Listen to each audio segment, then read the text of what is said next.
Hi guys, welcome back to the channel.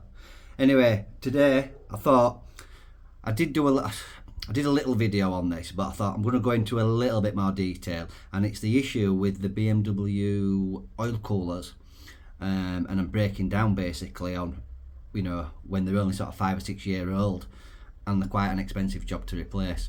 I've got one here and I'm going to show you it now, and I'll tell you what actually goes wrong with them. So guys, this is the oil cooler I was in. This is off, I think it's the N48. I'm not entirely sure. It's an N46 or N48. It's a petrol, but I believe this issues across most of the range. I think it's an issue on the 6 cylinders and the 4 cylinders, diesel and petrol. So if you can imagine, that goes on your engine. That's obviously your oil cooler. So that obviously, when you come to service, you unbolt that, you put a new oil filter in there. And when you buy these from BMW, they don't tell you, but it comes with a new oil filter. So I bought this, and so at the same time we were going to service it. Well, we did service it, and and I bought an oil filter which are about 15 quid from BMW, but they didn't tell me that it actually comes with a new oil filter in it. So don't make that mistake that I did by buying an oil filter because it comes with it. Right, what happens? Well, if you look at it, it's like a plastic. I mean, I'm sure it's probably got something in it to deal with the heat, but it's essentially plastic. I can hear that. Essentially plastic.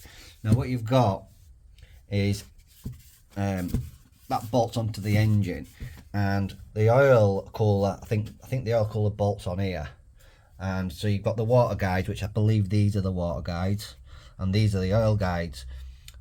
So that comes into the cooler, and obviously it cools the oil, so the water comes in and the oil comes in and it cools it.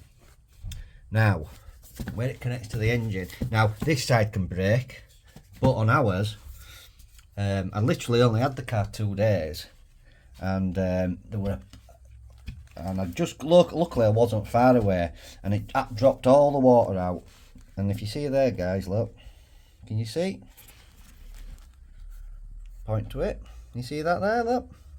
And that let all the water out. And what happens is, they just, because it's plastic, they just get brittle over time, and they just break. Now, from what I can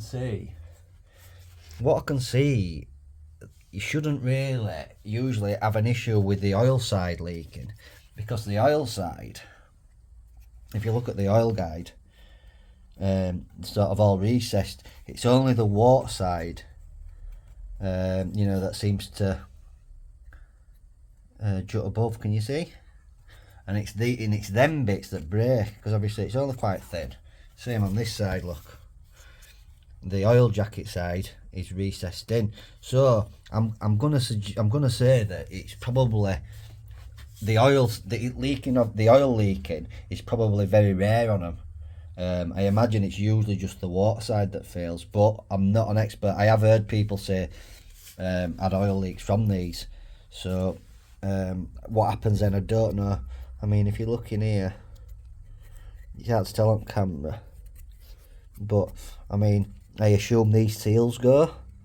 See these rubber seals? Maybe they go, because I have heard of oil leaks through these housing. But when you look at it, I mean, you can clearly see, well, you can see how the water one's broken, but obviously the oil sides are more recessed. But I do know they do break, or they do get oil leaks. So, but the water, you know, it's more likely to break on the water side, as you can see. Now that's come off a I'm going to say 46, or it's an M48, I'm not sure. Now that part was £300. Now we fitted that ourselves, but it took a day to fit. I mean, now we've done one, you know, you'd fit one a lot quicker next time, but it was the first one that we'd done. Now you'll get a garage to fit one of them with the part. You're talking £800 or £900 they're charging. And BMW know about this issue. They've known about it for years. But bearing in mind, this car, this one here, has come off an 18 plate on 70,000 miles. You know, it's not been to the moon. It's not a particularly old car, and it's failing like that. And I just don't think it's acceptable, guys. It's just, it seems to me engineering on cars has just gone downhill. Absolutely down. Going on about that the BMW, it's come off a 530 as that with the 2 litre. But when we were taking other bits off, it says Mini on it. You know, there's parts that are printed Mini, so they're clearly off the Mini. I know that engine probably is in the Mini, or the part share, but surely parts for a Mini are going to be made to a much lower standard than parts for, say, you know, a 335 or a 535 or a 750, you know. But you know, they're not the part sharing, but they're not, you not get part sharing discount, are you? You know, that's the bottom line. You're not paying for part sharing with a Mini, are you? You'll go out and you spend sort of 80 grand or 70 grand on, guys, even go out and spending 60 grand is a lot of money. So you'll go out and spend 60 grand on a 530e. That's if you can buy one for 60 grand. They're probably more than that. But if you can, and the sharing parts were like a 25 grand Mini. It's, you know, it's not on.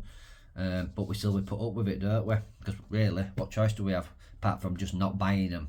And you know, if you don't buy BMW, what do you buy? Mercedes is just as bad. Or you go to Jaguar. If you follow the channel, you'll see the issues with the XE that we've got, which we're going to do some more on that Ingenium engine. We haven't started stripping it yet. The actual block, the engine's out. But what do you do? Just engineering's just don't exist anymore, does it? Anyway, just a quick video. I just wanted to go over that because I didn't go into detail on the all cooler housing, but anyway, if you're interested in stuff like this, engineering, cars, etc., please do hit like and subscribe, and I'll catch you on the next one, guys.